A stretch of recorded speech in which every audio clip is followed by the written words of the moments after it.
Hello good morning students. मैं हूं CA Nisha Sharma. जैसा कि हम सब जानते हैं कि सेशन 2024-25 हो गया है स्टार्ट। कॉमर्स स्टूडेंट्स की रेस लगी हुई है अकाउंट्स को समझने में।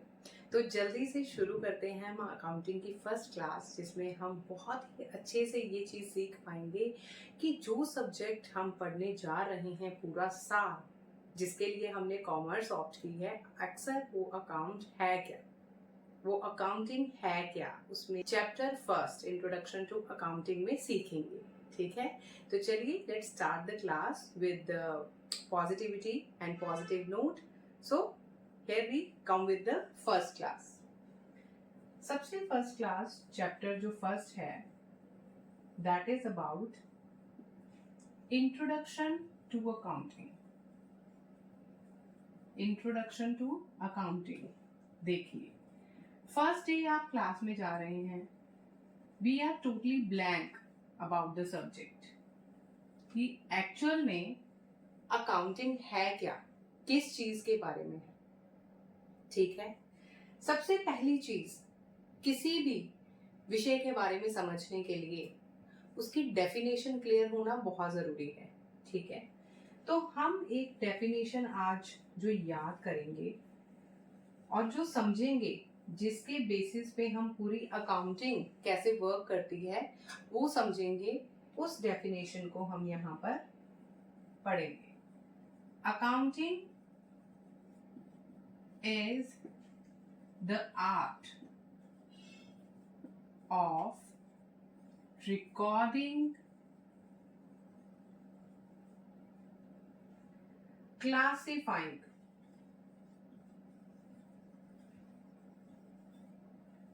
Summarising,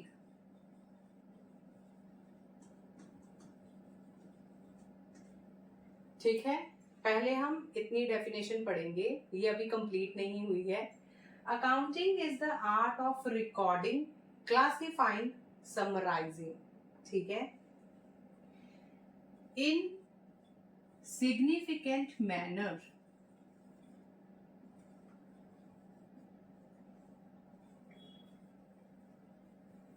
and in terms of money.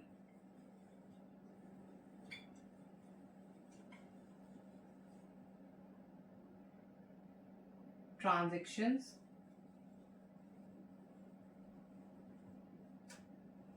and events which are in part at least of financial character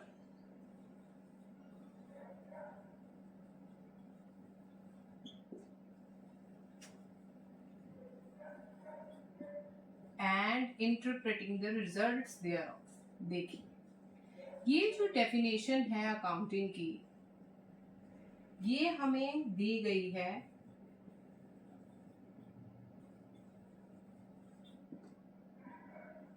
AICPA की तरफ से, accounting institute of certified public accountants. ठीक है, अब इस डेफिनेशन को देख के घबराना नहीं है कि अरे बाप रे ये इतनी बड़ी ट्रांजैक्शन डेफिनेशन, सॉरी। देखिए, डेफिनेशन तो सिर्फ 3 लाइंस की है, लेकिन वो बोर्ड की वजह से आपको बहुत ज्यादा बड़ी लगेगी। ठीक है, तो चलिए पॉजिटिव नोट के साथ अगर हम क्लास शुरू कर रहे हैं तो घबराना बिल्कुल नहीं है। ये डेफिनेशन समझने में मैं आपकी हेल्प कैसे करूंगी। Accounting is the art of recording. देखिए, सबसे पहली चीज अकाउंटिंग में क्या है? रिकॉर्डिंग, रिकॉर्ड करना। ठीक है, क्लासिफाइंग, क्लासिफाई करना मतलब ग्रुपिंग करना, एंड समराइजिंग। ठीक है, एंड समराइज करना, समराइज करना मतलब उसको शॉर्ट फॉर्म में बताना, सब कुछ आपको एक चीज में उसकी समरी प्रोवाइड करवाना, इन significant manner and in terms of money. देखिए, सारा अकाउंट इस पे बेस्ड है, इन टर्म्स ऑफ मनी। अकाउंटिंग में हम क्वांटिटेटिवली बात करते हैं, क्वालिटेटिवली बात नहीं करते। जिस भी ट्रांजैक्शन को we can measure in term of money, पैसे में तोल सकते हैं, माप सकते हैं, सिर्फ वो ही आप अकाउंटिंग में रिकॉर्ड कर सकते हैं। क्वालिटी आइटम्स, क्वालिटी ट्रांजैक्शंस हम अकाउंटिंग में रिकॉर्ड नहीं करते, ठीक है। Transactions and events which are in part, वो वाली ट्रांजैक्शंस या वो वाले events which are in part at least of financial character, वो वाले ट्रांजैक्शंस ही आपने अकाउंटिंग में रिकॉर्ड करने हैं जिनको आप फाइनेंशियल टर्म्स में एक्सप्रेस कर पाएंगे। Done. And interpreting the results thereof, जो हम इतने पापड़ बेल रहे हैं, ट्रांजैक्शन को रिकॉर्ड किया, उसको क्लासिफाई करा, उसको समराइज करा, वो किस लिए कर रहे हैं कि जो भी हमारे फाइनेंशियल अकाउंटिंग के यूजर्स हैं, जो भी हमारे इस काम की समरी को देखेंगे, जिनको हमने इसके रिजल्ट्स कम्युनिकेट करने हैं, उनको हम इजिली अपना रिजल्ट इंटरप्रेट कर पाए, कम्युनिकेट कर पाए। देखिए कितनी इजी डेफिनेशन है। किसी भी सब्जेक्ट में डेफिनेशन को याद करने का सिर्फ एक ही तरीका है कि उस डेफिनेशन को आप पार्ट्स में डिवाइड कीजिए, पार्ट्स में डिवाइड करके उसको समझने की कोशिश कीजिए। Accounting is an art of recording, classifying, summarising. किसको रिकॉर्ड, क्लासिफाई एंड समराइज करना है? किसको रिकॉर्ड एंड क्लासिफाई समराइज करना है? ट्रांजैक्शन एंड इवेंट्स को, ठीक है। कौन से ट्रांजैक्शन एंड इवेंट्स को? जिनको हम फाइनेंशियल टर्म्स में एक्सप्रेस कर पाते हैं।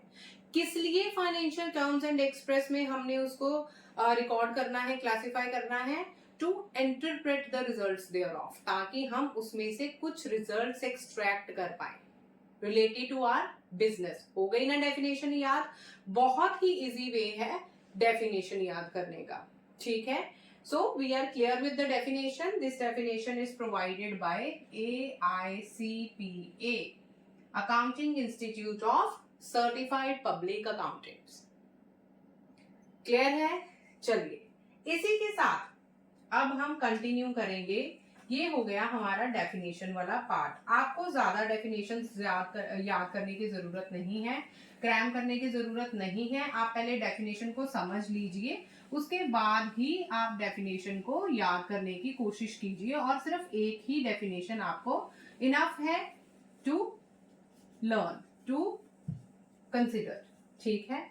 नेक्स्ट हम क्या पढ़ेंगे? नेक्स्ट है हमारे पास second portion is characteristics of accounting. देखिए हम इंट्रोडक्शन ऑफ अकाउंटिंग का जो चैप्टर है वो 2 पार्ट्स में कवर करेंगे, क्योंकि अगर मैं आपको एक ही क्लास में इसको कवर करवाने की ट्राई करूंगी तो that would be boring for you as well, और आपको एक ही दिन में बहुत ज्यादा बर्डन लगेगा कि मैं इतना सारा एक ही क्लास में कैसे पढ़ लूं, है ना। तो थोड़ा थोड़ा अपने दिमाग में डालने के लिए हम 2 पोर्शंस में इंट्रोडक्शन का चैप्टर डिवाइड करेंगे और उसको इजिली पढ़ेंगे, ठीक है। Characteristics of accounting. अब मुझे ये बताइए कैरेक्टरिस्टिक्स का क्या मतलब है? किसी भी सब्जेक्ट की विशेषता, है ना। अकाउंटिंग की विशेषता क्या है? अभी तक हमने क्या पढ़ा? जो हमने डेफिनेशन पढ़ी है that is enough to clarify कि अकाउंटिंग में अक्सर होता क्या है, अकाउंटिंग में एक्चुअली होता क्या है। कैरेक्टरिस्टिक्स ऑफ अकाउंटिंग में सबसे पहली चीज हम क्या करते हैं बताइए? अकाउंट्स का जो मेन काम है वो क्या है? सबसे पहले आपने आइडेंटिफाई करना है ट्रांजैक्शन को, कि जो भी हम ट्रांजैक्शन कर रहे हैं वो किसके बारे में है, उसमें क्या क्रिया हो रही है। क्रिया मतलब उसमें क्या काम हो रहा है। फॉर एग्जाम्पल अगर मैं आपको बोल देती हूँ Ramesh sold the goods, Ramesh ने गुड्स को बेचा है, तो ट्रांजैक्शन आइडेंटिफाई क्या हुई? बेचना, है ना। Meera purchases the goods, Meera ने गुड्स परचेज की, तो ट्रांजैक्शन क्या हुई है? परचेज। हमने क्या आइडेंटिफाई करा? कि गुड्स को परचेज किया गया है। तो identification is the first characteristic of accounting. Second thing is identify कर लिया। अब उसके बाद हम ये चीज देखेंगे कि जो ट्रांजैक्शन हमने आइडेंटिफाई करी है क्या हम उसको in terms of money measure कर सकते हैं। अब अगर मैं आपको बताऊं कि हमने एक स्टाफ मैनेजर नया रखा है, ठीक है, क्या स्टाफ मैनेजर नया अपॉइंट करना उसको हम in terms of money measure कर सकते हैं? क्वालिटी ऑफ गुड्स, क्या हम उसको in terms of money measure कर सकते हैं? नहीं। क्वालिटेटिव आइटम्स जिसमें मनी इन्वॉल्व नहीं होती, जिसको आप कन्वर्ट नहीं कर सकते पैसों की टर्म में, अगर हम सिंपल भाषा में बात करें तो उसको अकाउंटिंग में रिकॉर्ड नहीं करते हैं। Only that could be converted into money, जो ट्रांजेक्शन्स को हम पैसों में तोल सकते हैं उसको ही मेजर कर सकते हैं अकाउंटिंग ट्रांजेक्शन्स के तौर पे। ठीक है। अब जैसे Ramesh sold the goods of ₹20,000, 20,000 की चीजें, 20,000 की गुड्स रमेश ने सोल्ड करी हैं, सेल करी हैं। आइडेंटिफाई कर ली ट्रांजैक्शन, क्या हुआ है? सेल। मेजर कर ली ट्रांजैक्शन कितने की? 20,000 की। देखिए कितना इजी फंडा है।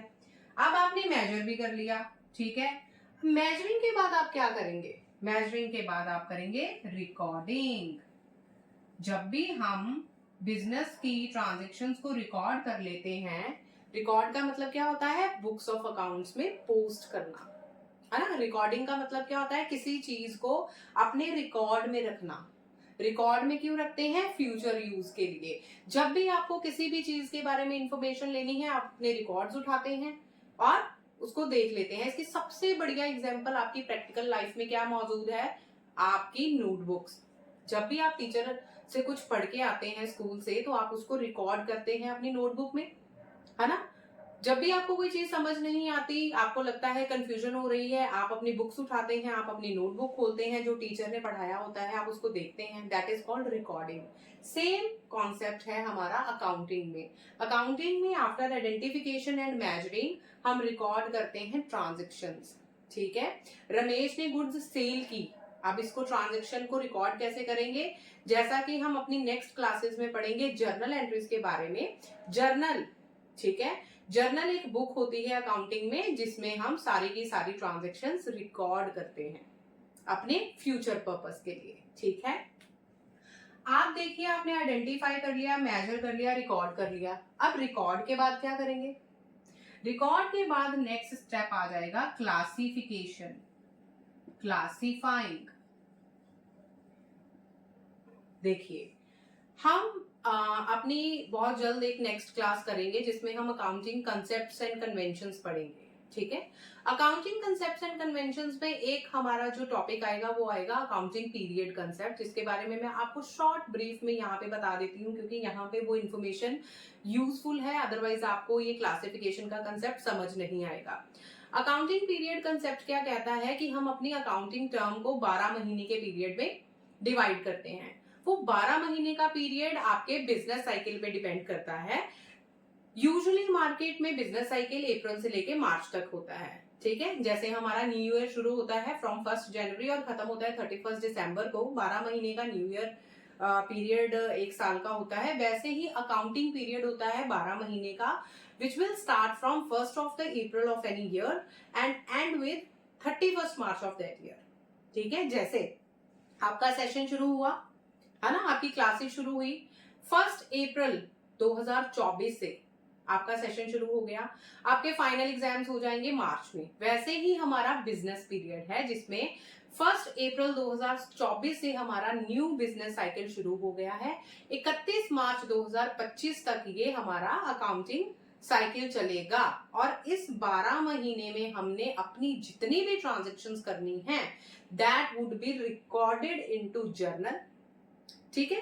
क्लासिफाई करेंगे सेम तरीके की ट्रांजैक्शंस को, एक ग्रुपिंग करेंगे। क्लासिफिकेशन को सरल भाषा में कहते हैं ग्रुपिंग करना।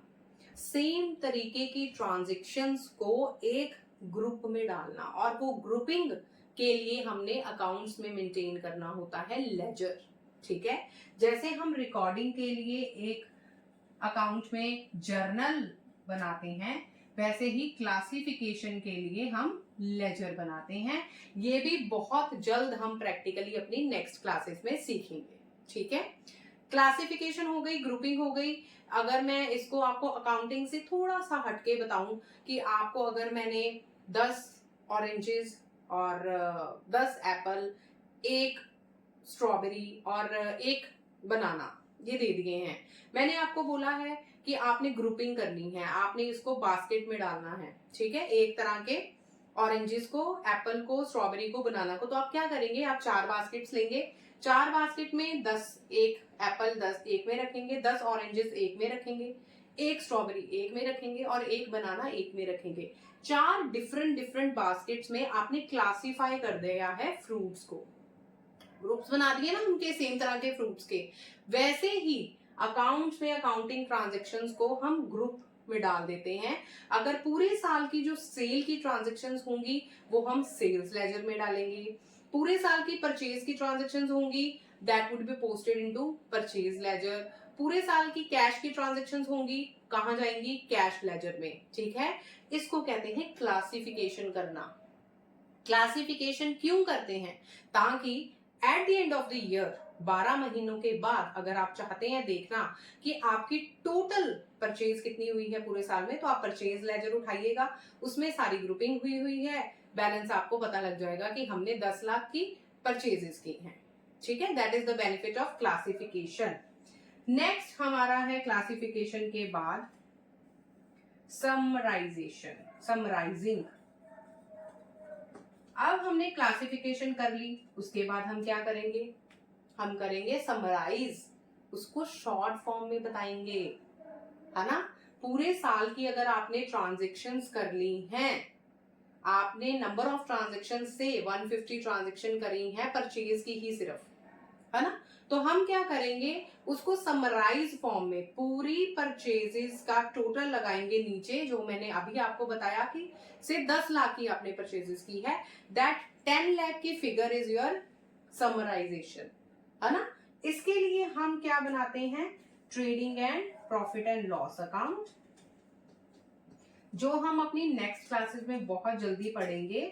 और मैं आपको ये साथ साथ इसलिए बताती जा रही हूँ ताकि जब भी आप नेक्स्ट क्लासेस पढ़ें तो आपको ये टर्म्स अपने माइंड में फेमिलियर हो। ठीक है, समराइजेशन हो गई। समराइज कैसे करते हैं कि कोई भी अगर आपने ट्रांजेक्शन, जैसे मान लीजिए परचेज लेजर है, सेल्स लेजर है, कैश लेजर है, उसमें से पूरे साल का टोटल जो होगा that would be your summary form.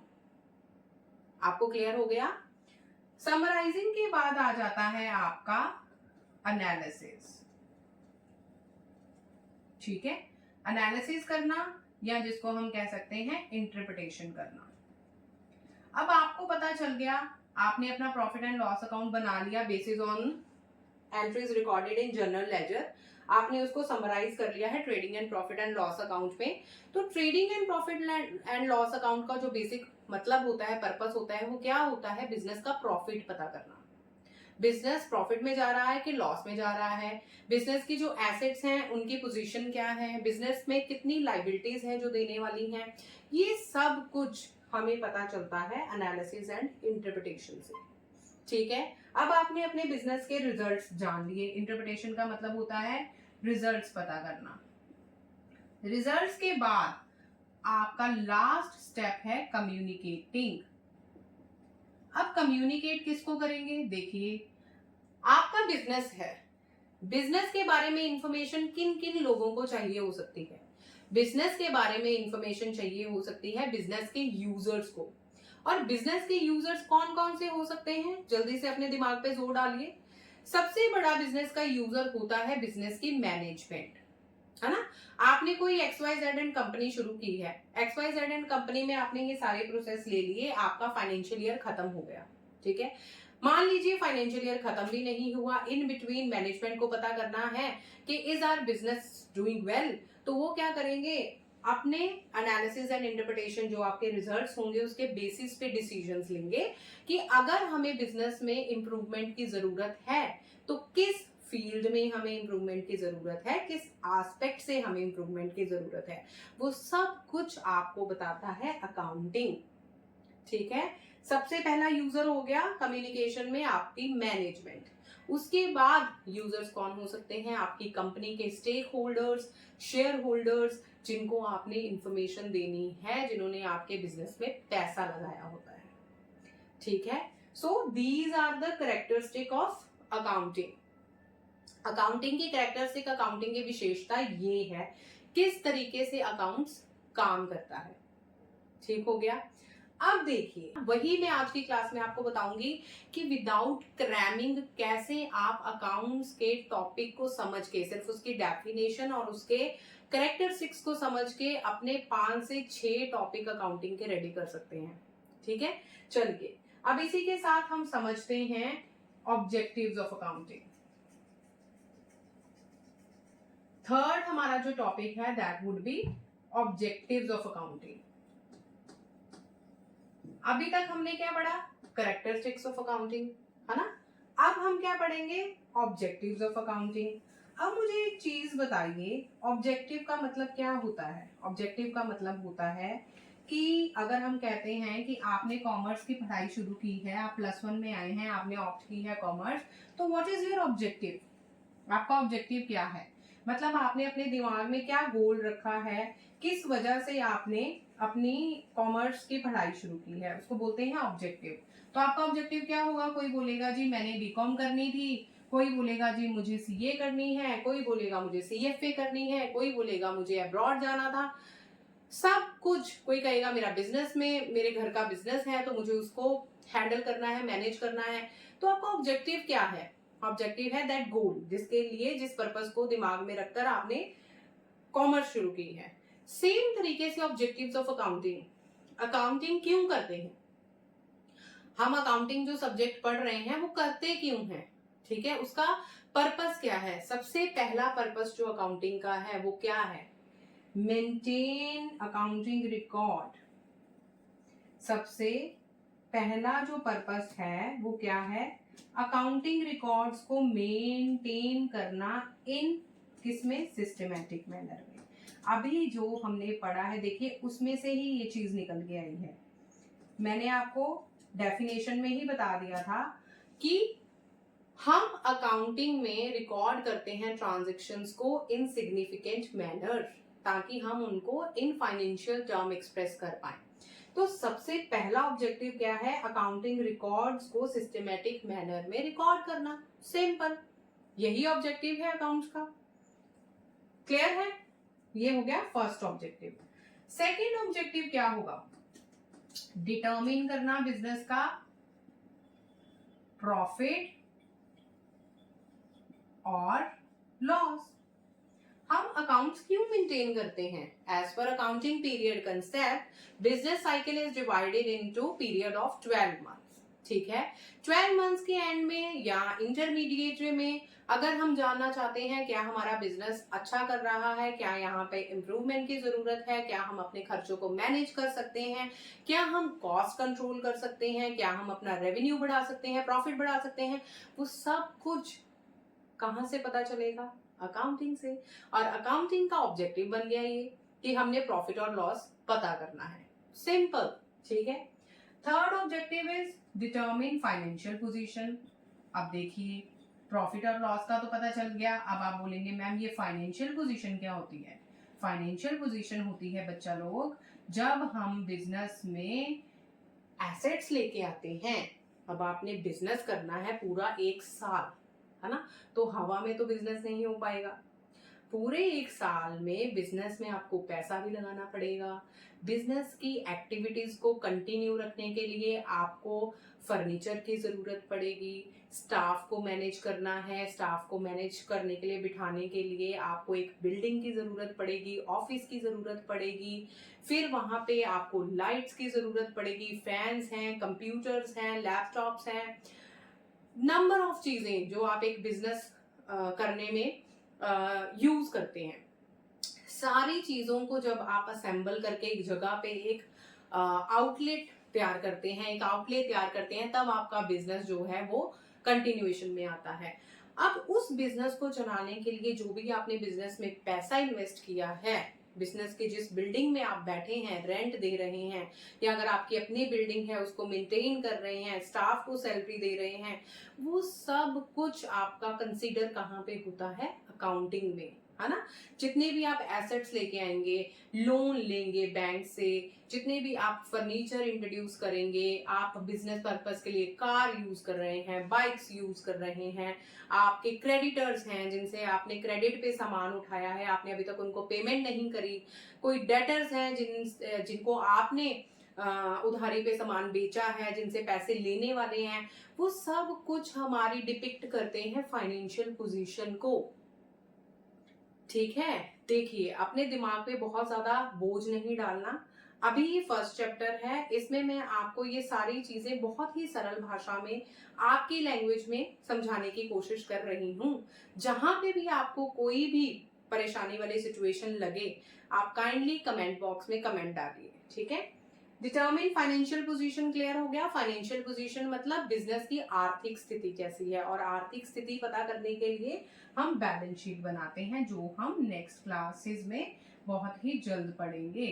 Balance sheet में ब्यौरा होता है हमारी बिजनेस में यूज होने वाली संपत्ति और बिजनेस की देनदारियों का। अगर आपकी संपत्ति वाली जो साइड है वो ज्यादा होगी, आपकी लाइबिलिटी वाली साइड कम होगी, इट मींस आपका बिजनेस का फाइनेंशियल पोजीशन बहुत अच्छा है। अगर आपकी लाइबिलिटी बहुत ज्यादा है और बिजनेस में एसेट बहुत कम है उसके कंपैरेटिवली, मतलब बैलेंस तो होती हैं, नो डाउट बैलेंस शीट तभी मैच होती है जब वो मैच रिकंसाइल होती है, दोनों सेम होती हैं।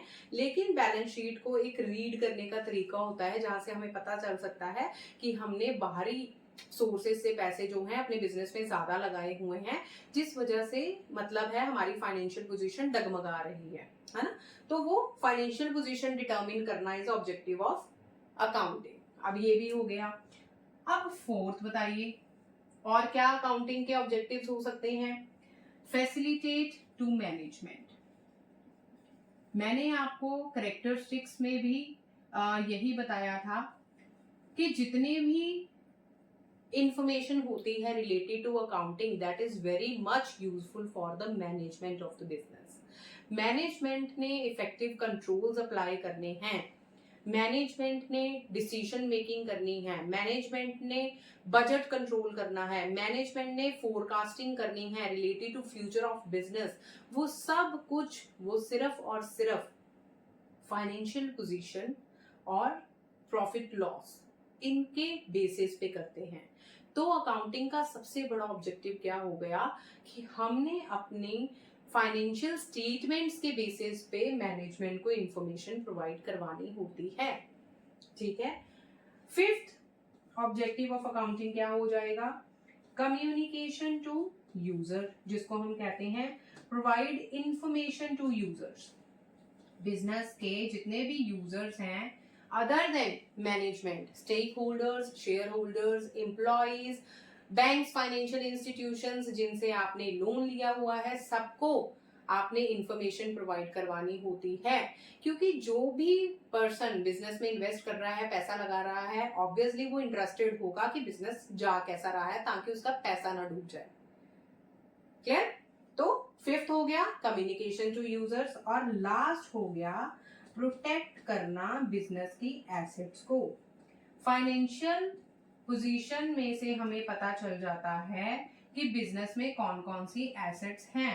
तो अगर आपने बिजनेस में एसेट्स डाली हैं, for example car, bike, building, furniture, computers, उन सब की देखरेख भी ऑब्जेक्टिव है अकाउंटिंग का। ठीक है, बहुत ही सरल तरीके से मैंने आपको रिलेट करके with characteristics of accounting, objective of accounting भी यहाँ पर क्लियर करवा दिए हैं। आपका थ्योरी पोर्शन फर्स्ट चैप्टर का जो है वो almost after doing objectives of accounting, characteristics of accounting 40% clear हो जाता है। ठीक है, होप करती हूँ आपको ये बहुत अच्छे से क्लियर हुआ होगा। नेक्स्ट जो चीज है अकाउंटिंग। अब हम कोई भी चीज जब करते हैं, कोई भी विषय हम पढ़ रहे हैं, सब्जेक्ट पढ़ रहे हैं, तो सबसे ज्यादा हमें क्या ललक होती है जानने की, भाई साहब इसका एडवांटेज क्या है, फायदा क्या है। मतलब आप अपने अकाउंटिंग रिकॉर्ड्स बना रहे हैं, है ना, अकाउंटिंग बना ली हमने, फाइनेंशियल पोजीशन भी पता कर ली, सब कुछ पता कर लिया, लेकिन इसको यूज कहाँ पे करेंगे? अकाउंटिंग रिकॉर्ड्स की यूसेज क्या है, कहाँ यूज कर सकते हैं इनको? तो चलिए, अब हमारा जो नेक्स्ट स्टेप है वो है पता करना कि हमारे अकाउंटिंग के ऑब्जेक्टिव्स के बाद एडवांटेजेस हैं क्या, एडवांटेजेस ऑफ अकाउंटिंग।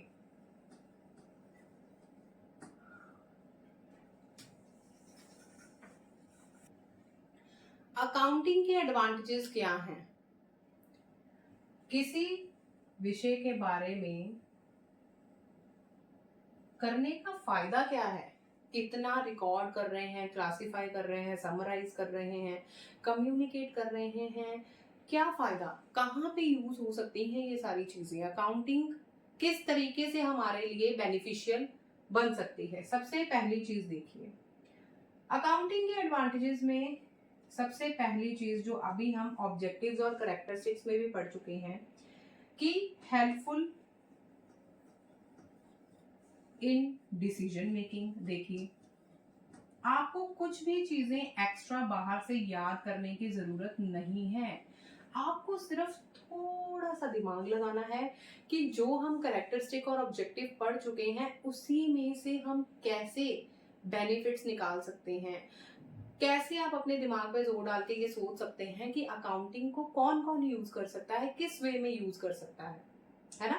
तो सबसे पहले तो मैनेजमेंट की डिसीजन मेकिंग में काम आ जाएगा। देखिए, सबसे बड़ा आपका बेनिफिट हो गया। दूसरा, रिप्लेसेस मेमोरी। अब हम पढ़ते आए हैं human memory is limited, no doubt. बहुत होशियार हैं कॉमर्स वाले बच्चे, हम बहुत अच्छे से सब कुछ याद कर सकते हैं, लेकिन पूरे साल के ट्रांजैक्शंस को अपने दिमाग में बिठा के रखना, नंबर ऑफ ट्रांजैक्शंस, आप कहिए कि लैक्स ऑफ ट्रांजैक्शंस आप ट्रांजैक्ट करते हैं इन अ ईयर, उन सारी ट्रांजैक्शंस को अपने दिमाग में बिठाना, उन सारी ट्रांजैक्शन के बेसिस पे याद रखना कि 10 बंदों से या 100 बंदों से कितने पैसे लेने वाले हैं, जितना अमाउंट लेने वाला है ड्यूरिंग द ईयर, हमने कितने की टोटल सेल की है ड्यूरिंग द ईयर, हमने कितने के टोटल खर्चे किए हैं, कौन कौन से हेड में खर्चे किए हैं ड्यूरिंग द ईयर, हमने कितने का फर्नीचर परचेज किया है, कितने की सैलरीज दी हुई हैं, हमारे पास कितने की एसेट्स हैं, वो सब कुछ याद करना in figures is not possible at all. तो उसके लिए हम अकाउंटिंग का एडवांटेज बना देते हैं कि ये ह्यूमन मेमोरी को रिप्लेस करता है। डन? डिसीजन मेकिंग हो गया, ह्यूमन मेमोरी को रिप्लेस कर देता है। तीसरा एडवांटेज इसका सबसे बड़ा क्या हो सकता है? मीटिंग लीगल रिक्वायरमेंट्स, है ना? अब जब भी आप बिजनेस शुरू करते हैं, चाहे कॉमर्स अभी आपने पढ़नी शुरू की है, लेकिन अपने घरों में हम बहुत सुनते हैं इनकम टैक्स है, जीएसटी है ना? कितने तरह के टैक्सेस हैं। अब सारे जो एक्ट हैं उनकी अपनी रिक्वायरमेंट्स होती है कि आपने अगर कोई बिजनेस शुरू किया है तो उस बिजनेस की जो फाइनेंशियल स्टेटमेंट्स है उसकी जानकारी डिफरेंट डिफरेंट डिपार्टमेंट्स को देनी जरूरी होती है। तो वो डिफरेंट डिफरेंट डिपार्टमेंट्स को अगर हम बोल के बता देंगे तो that would not serve the purpose ना। तो क्या होगा? बोल के बताना, वर्बली बताना इज नॉट अ सोल्यूशन। तो हम उनको रिटर्न में अपनी फाइनेंशियल स्टेटमेंट सबमिट करते हैं कि देखिए भाई, ये पूरे साल का हमारा बिजनेस था, इस पे हमारा टैक्स बनता था, हमने वो टैक्स पे किया है और जो टैक्स की अमाउंट है वो हमने ऐसे ऐसे कैलकुलेट की है। वो सब कुछ पता करने में डिटर्मिनिंग टैक्स लायबिलिटी बोल सकते हैं या मीटिंग लीगल रिक्वायरमेंट।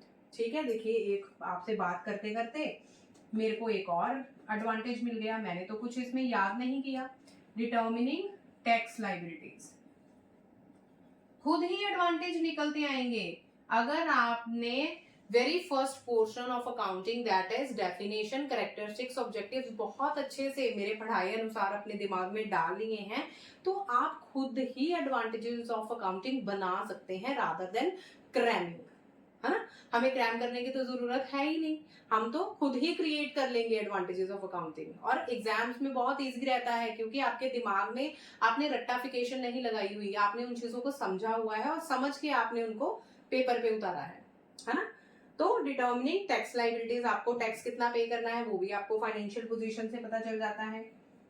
फिर एविडेंस इन कोर्ट, अगर आपका कहीं लड़ाई झगड़ा हो गया, भाई साहब आप पूरा साल बिजनेस कर रहे हैं, उधारी पे चीजें बेच रहे हैं, खरीद रहे हैं, कोई सप्लायर कह देता है कि भाई साहब आपने तो मेरा इतना पैसा देना है ना? वर्बली तो नहीं चलेगा। अगर आप पे केस हो गया, कोर्ट केस हो गया, तो कोर्ट में क्या होगा? वर्बली नहीं ना बोलेंगे, क्या दिखाएंगे? ये देखिए, हमने इस डेट को इस बंदे से ये सामान परचेज किया है, that would B evidence in the court. ठीक है, उसके अलावा आपका क्या एडवांटेज हो जाएगा? आपने कोर्ट में एज एन एविडेंस दे दिया, ठीक है, आपको क्या पता चल जाएगा? डिटर्मिनिंग प्रॉफिट और लॉस, अकाउंटिंग का क्या सबसे जिसको आप कह सकते हैं फाइनेंशियल पोजीशन पता चल जाएगी। सबसे बड़ा एडवांटेज क्या है, आप अपने बिजनेस को तभी कंटिन्यू करेंगे ना जब आपको उसमें ग्रोथ दिखेगा, जब आपको उसमें ग्रोथ दिखेगा। ग्रोथ कैसे देखेंगे, again in quantitative terms. Growth again कैसे देखेंगे, इन क्वांटिटेटिव टर्म्स, मतलब कि जिस भी ग्रोथ को अगर हम फाइनेंशियल टर्म्स में नहीं मेजर कर सकते, वो ग्रोथ को कंसीडर नहीं करेंगे अकाउंटिंग में। तो ग्रोथ हमें पता चलती है फाइनेंशियल पोजीशन से। अकाउंटिंग में जब आप अपना फाइनेंशियल स्टेटमेंट बनाते हैं, profit and loss account, balance sheet, उससे आपको अपनी फाइनेंशियल पोजीशन पता चलती है, वो भी एडवांटेज हो गया अकाउंटिंग का। देखिए कितना इजी फंडा है। नेक्स्ट एडवांटेज क्या हो जाएगा, अगर आप किसी के साथ पार्टनरशिप में बिजनेस कर रहे हैं, है ना, अगर आप किसी के साथ पार्टनरशिप में बिजनेस कर रहे हैं तो डिस्प्यूट से बचने के लिए आपने अपने अकाउंट्स बहुत अच्छे से प्रिपेयर किए हुए हैं। अगर कहीं पे किसी भी मोमेंट पे किसी भी पार्टनर को कोई भी आपत्ति की सिचुएशन आती है कि भाई साहब मैंने इतना पैसा बिजनेस में लगाया है, मुझे इतना ब्याज मिलना चाहिए था, मुझे इतना ब्याज नहीं मिला है, मुझे किसी महीने की सैलरी नहीं मिली है, वो सब कुछ अगर आपने अकाउंटिंग रिकॉर्ड्स बनाए होंगे तो आप इजीली उसमें से समरी फॉर्म में से एक्सट्रैक्ट कर सकते हैं कि ए पार्टनर है, बी पार्टनर है, सी पार्टनर है, इतना पैसा इन्होंने बिजनेस में इन्वेस्ट किया है, इतनी इनकी कैपिटल लगी हुई है, इस पे इतना ब्याज बनता है, इतना दिया गया है, इतना रिमेनिंग है। इजी फंडा। अब बैठे बिठाए आपसे बातें करते करते हमने देखिए 7 एडवांटेजेस ऑफ अकाउंटिंग बना लिए हैं, है ना।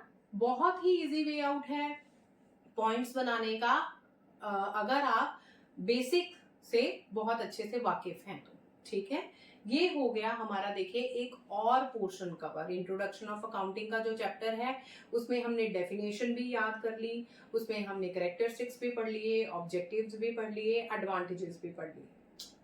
ठीक है, अब जो नेक्स्ट है एडवांटेजेस ऑफ अकाउंटिंग के बाद, वो हमारा फंडा है, वो हमारा जो टॉपिक है वो है लिमिटेशंस ऑफ अकाउंटिंग। हमारा नेक्स्ट पोर्शन है लिमिटेशन ऑफ अकाउंटिंग। अब देखिए कोई भी विषय जब आप पढ़ते हैं तो अगर उसके बेनिफिट्स हैं तो उसमें कुछ लूप होल्स भी जरूर होते हैं, ये तो हम सबको पता है ना। अगर हम किसी विषय के बारे में डिस्कस करते हैं, अगर उसके एडवांटेज हैं तो भाई साहब डिसएडवांटेजेस होना भी लाजमी है ना। तो क्या है अकाउंटिंग के ऐसे लिमिटेशंस। अब आप सोचिए कि अभी तक तो मैम ने इतने सारे एडवांटेजेस गिना दिए कि हम अब लिमिटेशन क्या रह गई, है ना। अब लिमिटेशन क्या रह गई वो पता करते हैं। अभी देखिए सबसे बड़ी लिमिटेशन अकाउंट्स में क्या है, अकाउंटिंग की सबसे बड़ी लिमिटेशन क्या है, वो है अनरियलिस्टिक इंफॉर्मेशन। अनरियलिस्टिक इंफॉर्मेशन क्या हो गई,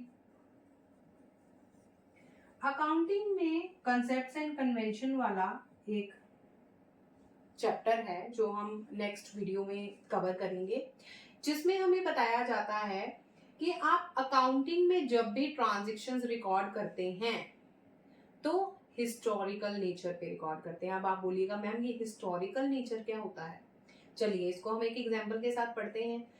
जब भी आप बिजनेस में कोई एसेट लाते हैं, है ना, सपोज कीजिए आप बिजनेस में बिजनेस पर्पस के लिए कार खरीद के लाए। अब कार को 1 साल यूज करके तो आप डिस्कार्ड नहीं करेंगे, 5, 7, 10 साल जब तक आपका बिजनेस चलेगा आप कार को यूज करेंगे ही ना। तो यूजफुल लाइफ ऑफ एसेट क्या हो जाती है, हम कंसीडर करते हैं से 10 ईयर्स। 10 ईयर्स के लिए हम कार को यूज कर सकते हैं। तो आपकी बुक्स ऑफ अकाउंट्स में कार एग्जिस्ट करेगी 10 ईयर्स तक, है ना। अब एक्चुअल में आप 15 लाख की कार लेके आए, आपने बुक्स ऑफ अकाउंट्स में रिकॉर्ड कर दी 15 लाख की कार। ठीक है, अब देखिए इस टर्म से तो बहुत बच्चा बच्चा जानू होगा कि कार यूज कर रहे हैं तो डेप्रिशिएट भी होगी, कार चला रहे हैं, सड़कों पे चल रही है कार, तो डेप्रिसिएशन भी होना लाजमी है ना, घिसेगी भी तो, वेयर एंड टेयर भी तो होगा, ठीक है।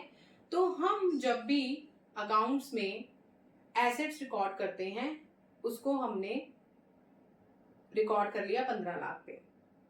4 साल बाद जब आपने बुक्स उठाई, 4 साल हो गए आपके बिजनेस को चलते, उसमें अभी भी आपकी कार एग्जिस्ट कर रही है ना, लेकिन कार की जो करंट वैल्यू है, आफ्टर 4 इयर्स अगर आप 15 लाख की कार को बेचने जाएंगे तो आपको अमाउंट क्या मिलेगा बताइए प्रैक्टिकली। अगर आप 15 लाख की कार को, होंडा की कार ले लीजिए, मार्केट में बेचने जाते हैं आफ्टर 4 ईयर ऑफ यूज, तो आपको से 7-7.5 लाख रुपए मिलेंगे, है ना। लेकिन जो आपकी बुक्स होंगी उसमें कार किस वैल्यू पे एग्जिस्ट कर रही होगी, डेप्रिसिएशन के बाद। अगर उसकी बुक्स में हमारी जो वैल्यू है वो एसेट की ऑब्वियसली ज्यादा शो होगी, क्योंकि हम जो डेप्रिशिएट कर रहे हैं वो ओरिजिनल प्राइस से ही 10% कम कर रहे हैं। 15 लाख पे 10%, 1.5 लाख पहले साल कम हो गया, 1.5 लाख दूसरे साल कम हो गया, ओरिजिनल एसेट मेथड लगा रहे हैं, 1.5 साल तीसरे साल कम हो गया, 1.5 साल चौथे साल कम हो गया, मतलब टोटल हमने 6 लाख कम कर दिया है। तो 15 में से 6 गए 9 लाख। तो हम मार्केट में बेचने गए, हमें 7.5 लाख मिल रहा है।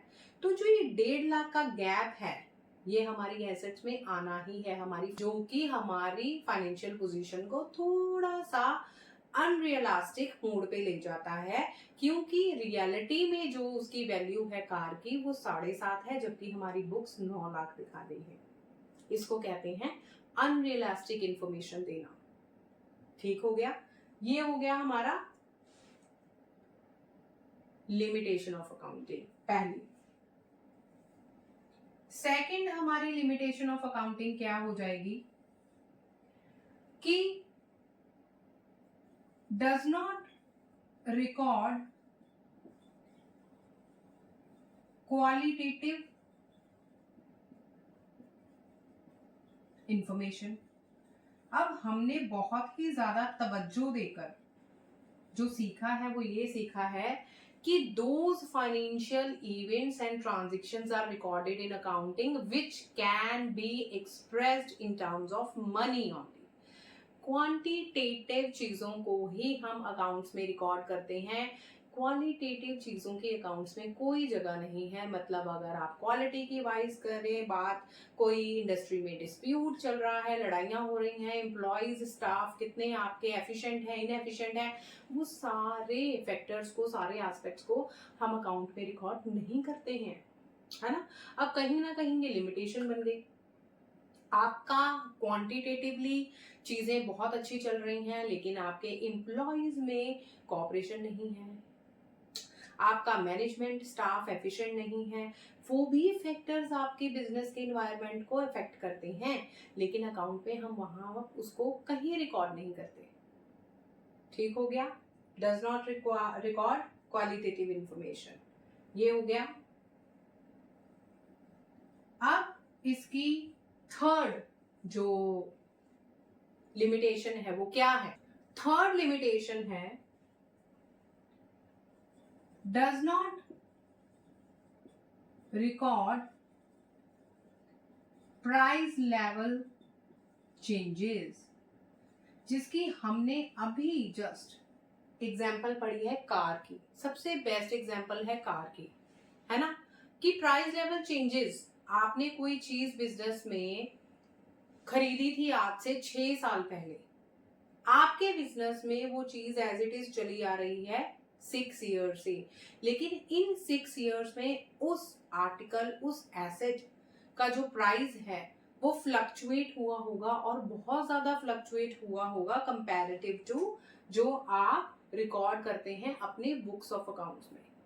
तो बहुत ही मेजर चेंज जो आप लिमिटेशन कह सकते हैं वो ये है कि आपकी बुक्स में बहुत ही मिलता जुलता अनरियलिस्टिक इंफॉर्मेशन से है कि हम अपनी बुक्स को जो सेध देते हैं that is not exact in real sense. जो हम बुक्स ऑफ अकाउंट्स रिकॉर्ड कर रहे हैं वो अनरियलिस्टिक इंफॉर्मेशन देने के साथ साथ प्राइस लेवल चेंजेस को भी रिकॉर्ड नहीं करती है। Fourth and last limitation is, अब ये तो आप बता सकते हैं क्या, leads to window dressing. New term क्या पढ़ रहे हैं? क्या आप में से विंडो ड्रेसिंग का नाम पहले किसी ने सुना है? अगर सुना है तो कमेंट करके बताइए कि क्या होती है विंडो ड्रेसिंग। विंडो ड्रेसिंग का मतलब क्या होता है? विंडो शॉपिंग नहीं, विंडो ड्रेसिंग।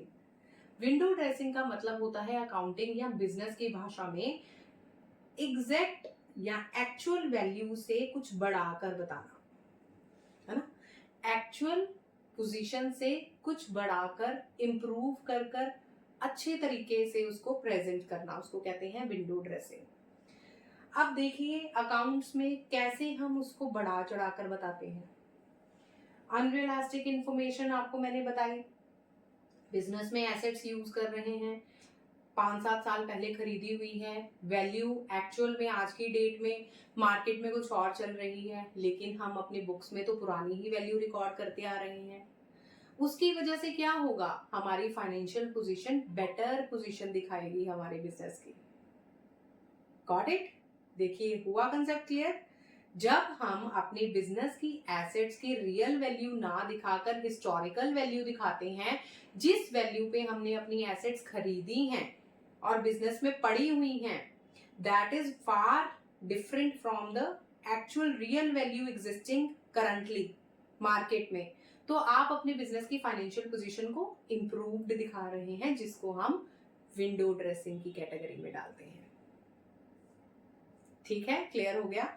अब देखिए 50% ऑफ द पोर्शन जो इंट्रोडक्शन ऑफ अकाउंटिंग का है, जिसमें आपको मेजर थ्योरेटिकल आपका कवर होगा थ्योरी एग्जाम्स में, वो हम कवर कर चुके हैं। ठीक है, अब देखिए प्रोसेस ऑफ अकाउंटिंग हम ऑलरेडी पढ़ चुके हैं। अगर आपने मेरी क्लास को बहुत ध्यान से सुना होगा तो अकाउंटिंग का प्रोसेस जब हमने उसकी डेफिनेशन पढ़ी है, जब हमने उसके कैरेक्टरिस्टिक्स पढ़े हैं, उसी में आ चुका है। प्रोसेस का मतलब क्या होता है कि किस तरीके से कोई चीज वर्क करती है, किस तरीके से कोई चीज वर्क करती है, उसको कहते हैं प्रोसेस ऑफ अकाउंटिंग। जैसे आपका सेशन शुरू हुआ है कॉमर्स का 2024-25 का, इसका प्रोसेस क्या है? पहले आपका 10th का रिजल्ट आता है, आप स्कूल में एडमिशन लेते हैं, आपकी एडमिशन के बाद आपकी क्लासेस शुरू होती हैं, आपकी क्लासेस शुरू होने के बाद आपके इंटरमीडिएट एग्जाम्स होते हैं, आपके क्लास टेस्ट होते हैं, आप सिलेबस कवर करते हैं, सिलेबस कवर करने के बाद आपके फाइनल एग्जाम्स होते हैं, आप एग्जामिनेशन फीस भरते हैं, आपके रोल नंबर आते हैं, आप एग्जाम में बैठते हैं, एग्जाम क्लियर करते हैं और आप +2 में चले जाते हैं। ये है सारा प्रोसेस, यही है ना प्रोसेस। तो अकाउंटिंग का प्रोसेस क्या है? अकाउंटिंग का प्रोसेस क्या है बताइए। सबसे पहले अकाउंटिंग का प्रोसेस है सबसे पहले आइडेंटिफाई करना ट्रांजैक्शन को, याद आया, identification. Okay, next is recording. उसके बाद नेक्स्ट क्लासिफिकेशन, क्लासिफाई करना, क्लासिफाई कर दिया। उसके बाद समराइजेशन, हमने समरी फॉर्म में सारी ट्रांजैक्शन को रिकॉर्ड कर दिया है। नेक्स्ट इज, बताइए समराइजेशन के बाद क्या होगा? इंटरप्रिटेशन।